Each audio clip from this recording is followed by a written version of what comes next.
And I think that perfectly transitions us to another AFC South team, the Tennessee Titans. I think we have this vision of what the Titans have been, right? It's Derrick Henry. It's a conservative offense. It's a power run team. I think based on their offseason moves, Dalton, we can pretty much throw all that out. I think they are a really nice, sneaky candidate to be this team.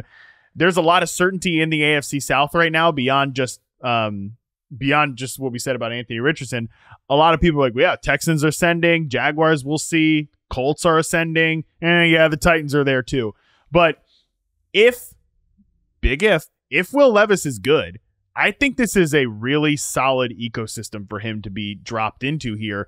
Brian Callahan, everything you hear from him sounds like he kind of has the right hardwiring of a head coach, has kind of just a good sense of offense in the league right now.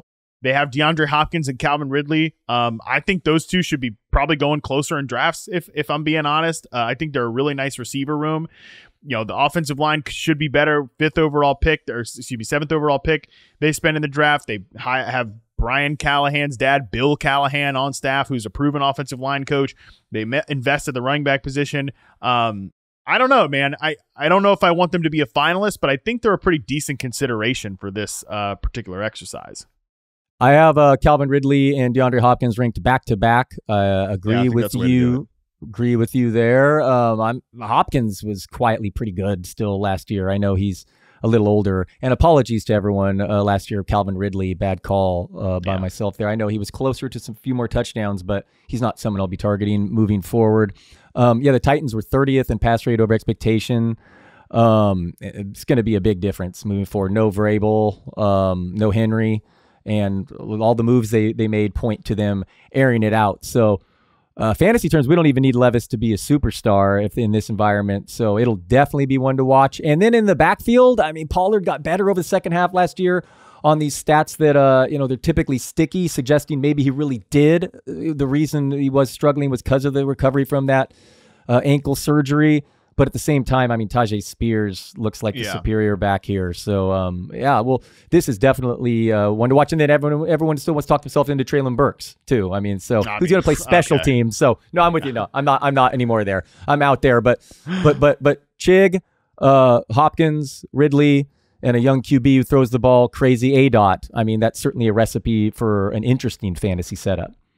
Yeah, I think even Chig, it's good to bring him up. He could be like a post-hype sleeper candidate. 21st tight end off the board. It's not like they added anyone there. He sounds like he'll be the starter. I think I saw some interview with him where he was talking about, like, I'm just going to be playing tight end in this offense, not being like a slot receiver, which is, I think, a better fit for him is just being a traditional inline tight end in a 3-receiver offense. I think that will give him some better mismatches here. And I think that running back room is going to be hard to figure out from a fantasy perspective. I don't know that I think, like, they didn't really make my consideration for this year's Dave Montgomery, Jahmyr Gibbs, because I kind of think it has to be one or the other as the lead back. But if it's just a good tandem, Dalton, I think that even works for our purposes with this exercise here. That will just help the overall offensive ecosystem. I think they could potentially be a finalist, but I want to keep them off for now to see if the next team that we talk about here, maybe we come to a better consensus on. But I do think I'm more interested in the Titans. I don't know if I'm bullish on the Titans, but I'm at least kind of interested in tracking them more in season than I maybe would have thought. Yeah, agreed.